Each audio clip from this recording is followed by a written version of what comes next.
Hi everybody, I am here with you today to draw your attention towards a few guidelines about developmentally appropriate practices.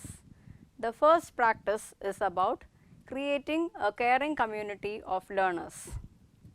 The early childhood setting functions as a community of learners in which all the participants consider and contribute to each other's well-being and learning.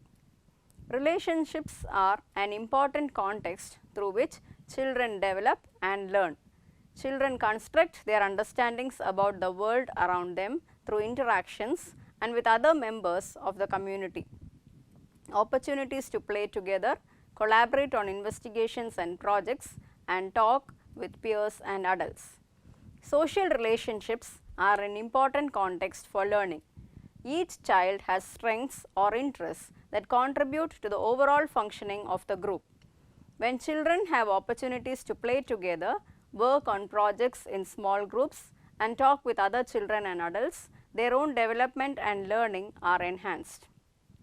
Interacting with other children in small groups provides a context for children to operate on the edge of their developing capacities.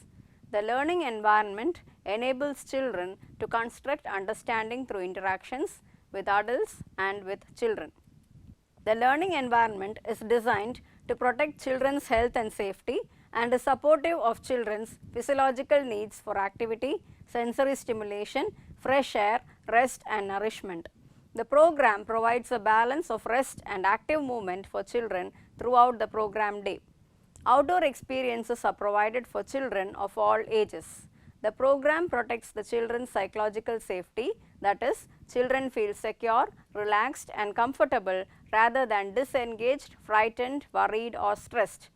Children experience an organized environment and an orderly routine that provide an overall structure in which learning takes place. The environment is dynamic and changing but predictable and comprehensible from a child's point of view. Let us now understand how teaching can be used to enhance development and learning. Adults are responsible for ensuring children's healthy development and learning. From birth, relationships with adults are critical determinants of children's healthy social and emotional development and serve as well as mediators of language and intellectual development. At the same time, children are active constructors of their own understanding who benefit from initiating and regulating their own learning activities and interacting with peers. Therefore, early childhood teachers strive to achieve an optimal balance between children's self-initiated learning and adult guidance or support. Teachers accept responsibility for actively supporting children's development and provide occasions for children to acquire important knowledge and skills. Teachers use their knowledge of child development and learning to identify the range of activities, materials and learning experiences that are appropriate for a group or individual child. This knowledge is used in conjunction with knowledge of the context and understanding about individual children's growth patterns, strengths, needs, interests and experiences to design the curriculum and learning environment and guide teachers' interactions with children. Let us see what is the role of teachers in making decisions about practice. Teachers respect, value and accept children and treat them with dignity at all times. Teachers establish positive personal relationships with children to foster the child's development and keep them informed about the child's needs and potentials. Teachers listen to the children and adapt their responses to children's differing needs, interests, styles and abilities. Teachers continually observe children's spontaneous play and interaction with the physical environment and with other children to learn about their interests, abilities and developmental progress. On the basis of this information, teachers plan experiences that enhance children's learning and development. Understanding that children develop and learn in the context of their families and communities, teachers establish relationship with families that increase their knowledge of children's lives outside the classroom and their awareness of the perspectives and priorities of those individuals most significant in the child's life. Teachers are alert to signs of undue stress and traumatic events in children's lives and aware of effective strategies to reduce stress and support the development of resilience. Teachers are responsible at all times for all children under their supervision and plan for children's increasing development of self-regulation abilities. Teachers create an intellectually engaging, responsive environment to promote each child's learning and development. Teachers use their knowledge about children in general and the particular children in the group, as well as their familiarity with what children need to learn and develop in each curriculum area to organize the environment and plan curriculum and teaching strategies. Teachers provide children with a rich variety of experiences, projects, materials, problems and ideas to explore and investigate, ensuring that these are worthy of children's attention. Teachers provide children with opportunities to make meaningful choices and time to explore through active involvement. Teachers offer children choice to participate in a small group or a solitary activity, assist and guide children who are not yet able to use and enjoy child choice activity. Teachers organize the daily and weekly schedule and allocate time so as to provide children with extended blocks of time in which to engage in play, projects and or study in an integrated curriculum. Teachers make plans to enable children to attain key curriculum goals across various disciplines such as language, arts, mathematics, social studies, science, arts, music, physical education and health. Teachers incorporate a wide variety of experiences, materials and equipment and teaching strategies in constructing curriculum to accommodate a broad range of children's individual differences in prior experiences, maturation rates, styles of learning, needs and interests. Teachers bring each child's home culture and language into the shared culture of the school so that the unique contributions of each group are recognized and valued by others. Teachers are prepared to meet identified special needs of individual children, including children with disabilities and those who exhibit unusual interests and skills. Teachers use all the strategies identified here, consult with appropriate specialists and see that the child gets the specialized services he or she requires. Teachers foster children's collaboration with peers on interesting import enterprises. Teachers promote children's productive collaboration without taking over to extent that children lose interest. Teachers use a wide variety of ways of flexibility, grouping children for the purpose of instruction, supporting collaboration among children and building a sense of community. At various times, children have opportunities to work individually, in small groups and within the whole group. Teachers develop, refine and use a wide repertoire of teaching strategies to enhance children's learning and development. To help children develop their initiative, teachers encourage them to choose and plan their own learning activities. Teachers pose problems, ask questions and make comments and suggestions that stimulate children's thinking and extend their learning. Teachers extend the range of children's interests and the scope of their thought through presenting novel experiences and introducing stimulating ideas, problems, experiences or hypotheses.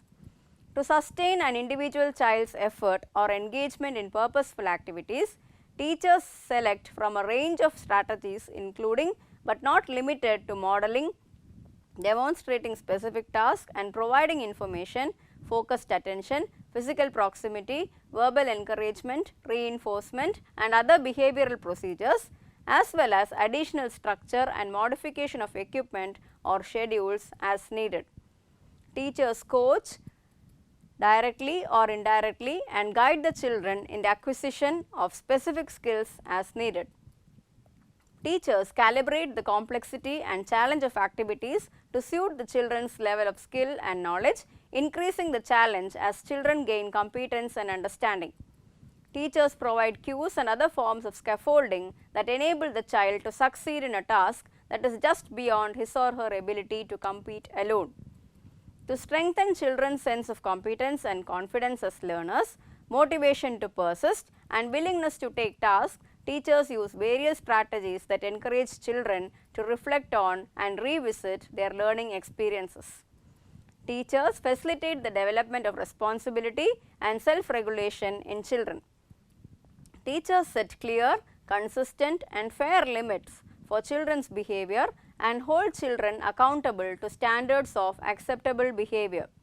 To the extent that children are able, teachers engage them in developing rules and procedures for behavior of class members. Teachers redirect the children to more acceptable behavior or activity, or use children's mistakes as learning opportunities, patiently reminding children of rules and their rationale as needed. Teachers listen and acknowledge children's feelings and frustrations, respond with respect, guide children to resolve conflicts, and model skills that help children to solve their own problems.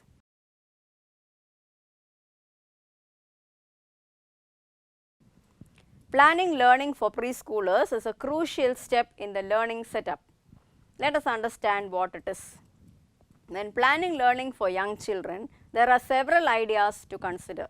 First, it is especially important to provide activities and themes suited to the age and individual needs of each child. Second, carefully think about each of the following elements while planning. Age appropriateness. The curriculum should be suitable for the developmental level of each group and should offer a range of activities. Set group goals after assessing the needs of a particular age group. Individual appropriateness. Children follow similar growth patterns, but the time frame for each child differs. Individual interests, abilities and family background must be understood before you can meet the needs of each child. Goals and objectives should be set for each child. Learning is best when new information builds on old knowledge. Planning should center on the child, the family and the child's everyday experiences. As the child develops and grows more independent, he or she becomes less self-centered. This leads to expanding teaching plans. Family and culture. Activities should be planned with respect to families and cultural background of children. Children should not be separated from their family and culture. Some families may choose to be very involved and some may choose not to. Teacher values. Teacher must also plan considering her own policies, interests, values and personal philosophy. Transitions. Transitions are times that occur between activities and can disrupt the flow of play. Avoid too many transitions and give children enough time to get involved in their play. A skillful teacher plans carefully to ensure that transition times are smooth. Modes of learning and teaching. Learning through books. Phonological awareness or phonological sensitivity is the ability to recognize and distinguish the sounds and patterns of spoken language. When this awareness develops, children learn the separate sounds of spoken language that are blended in ordinary speech.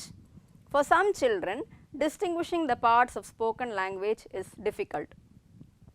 Phonological awareness is an important skill in learning to read. Children typically begin to demonstrate this awareness by about age 3 and their skills improve gradually over many years. Phonological sensitivity is a strong predictor of later reading, writing and spelling ability. Instruction that strengthens children's phonological awareness has been shown to contribute to later reading success. Children become phonologically aware through experiences such as reciting poems, singing and clapping the syllables of chanted words. Phonological awareness skills are typically learned in a particular order. However, children acquire these skills in an overlapping sequence rather than mastering one by one at one level before the next. Children who are learning 2 or more languages must learn very different sound systems. They must distinguish English phonemes that may not be a part of their native language. A child may therefore have difficulty hearing and or producing the sounds of English. It is important for young children to recognize print in their surroundings, understand that print carries meaning, know that print is used for many purposes and experience print through exploratory writing. Children learn about print by seeing many examples. In your classroom, these examples should include books and other printed materials for the children to look at and pretend to read, For every young children have soft covered and board books that are washable. Photographs and pictures with captions and labels, posters, calendars and bulletin board displays that feature print, labels and signs for special areas of the classroom. In addition, you should also have an available variety of props with printed letters and words for the children to use in dramatic play. Here are a few suggestions: menus, order pads and play money, recipes, empty food cartons and marked plastic measuring spoons and cups, old telephone books, memo pads, envelopes and address labels, price tags, stickers and large paper bags with printed words, toy cars, trucks and farm and construction equipment with printed words. Types of books for reading aloud. Alphabet books. These usually consist of capital and lowercase forms of letters on each page with pictures of something that begins with the most common sound that the letter represents. Counting or number books. This book features one number and shows a corresponding number of items. Concept book. Concept books deals with particular concepts such as colors, shapes, sizes, opposites, classifying concepts, etc. that children need to know in order to succeed in school. Nursery rhymes. These books often contain rhymes and repeated verses. These are easy to remember and recite. Repetitious stories and pattern books. These books feature a word or a phrase which is repeated throughout the story and thereby it forms a pattern. After the first few pages, the child may be able to read along because they know the pattern. Traditional literature. Traditional literatures include beloved stories for kids such as fairy tales, folk tales, fables, myths and legends from around the world and across the ages of time. These books are helpful for children to become familiarized with many different times, cultures and traditions. Wordless picture books. These are books which narrate stories only through pictures.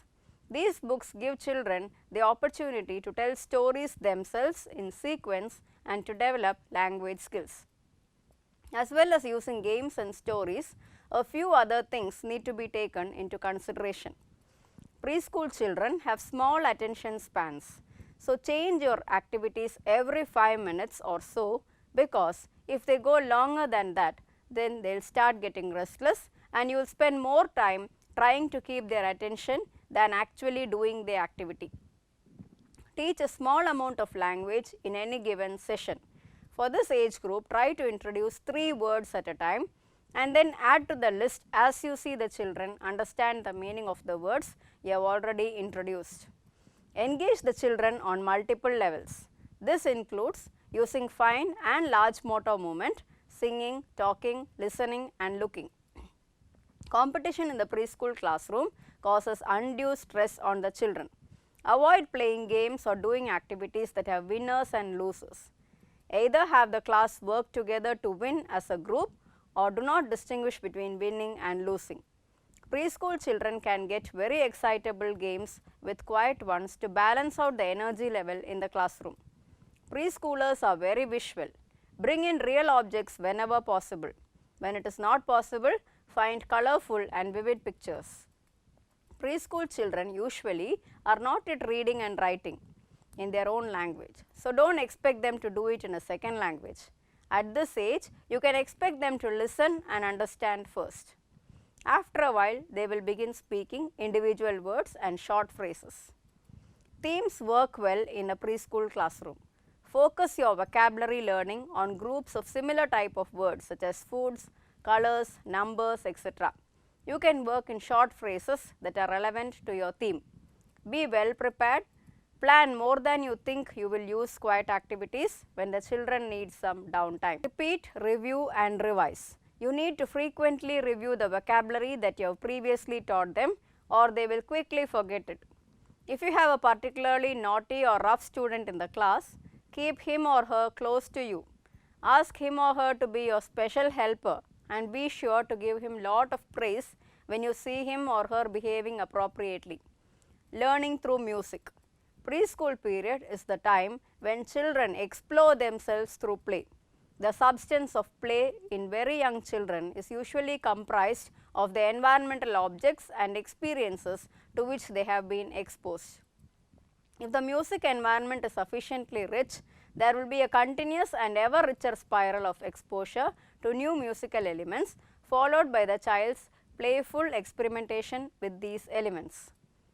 Music can strengthen children's minds and serve as a fundamental skill of learning. Music develops children's sense of patterning and memory skill. Some say music nourishes children's brains.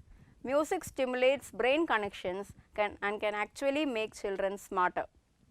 Sensory training. Sensory training is not a particular activity but takes place throughout the day. There are some exercises and things that can be done in this area to teach a child perception, observation, fine discrimination and classification. Children develop their sense of logic and concentration through sensory training. It begins from 3 years and it goes through 5 years. Discrimination of length, width and height, volume, multiple dimensions, color tones, geometric shapes, solid geometric shapes by sight and touch, puzzles, intensity, nature of sounds, musical tones, etc. are some of the forms of sensory discrimination. Sensory training helps children to keep a keen observation of the world around them, culinary discrimination, aesthetic and musical appreciation and appreciation of architecture. The next component is storytelling. The child develops skill in the language arts as it participates in various experiences and activities. One activity can contribute to growth in several of the arts, and for that reason, activities have not been labeled as appropriate for reading, speaking, listening or writing. Certain activities have been labeled for pre-primary school or kindergarten because of the wide range of individual differences from group to group. Using information pertaining to development and experience of the children, the teacher can select and adapt the activity most appropriate to them. Storytelling is an activity of great interest to children everywhere. Rhymes. Rhymes lay the foundation of music. The rhythmic patterns are joyful and appealing to children. They are also easy to remember and help the child to gain mastery over languages. Creative activities. Each individual child perceives the situation in his or her own manner and reacts to it on the basis of his or her own experiences, imaginations and original thoughts. On account of these qualities, man creates new horizon and sets new standards. Creativity actually involves something newer and multidimensional that each thinker considers in different dimensions. Science experiments in pre-primary school. Understanding scientific concepts are very important in today's world. Nowadays, every action is based on science. A child may ask too many questions related to science out of their inquisitiveness to know things. It is the duty of the teacher to patiently answer those questions. Raising questions by the child reflects its intellectual development and curiosity to know the world around. Giving science concepts at the pre-primary school aims at helping the child develop the concepts. Learning through play. Play is spontaneous, self-initiated and brings sheer contentment for every child. Through play, a child develops his body and mind, integrating social and emotional functions and the intellectual functions of thinking, reasoning, problem solving, talking and imagining. Play is an activity which a child does not because he wants an end result. Piaget describes play as a form of adaptation through assimilation. In play, there is a realization of effort. In a play situation, the child decides his own action and becomes aware that every object and action has a meaning.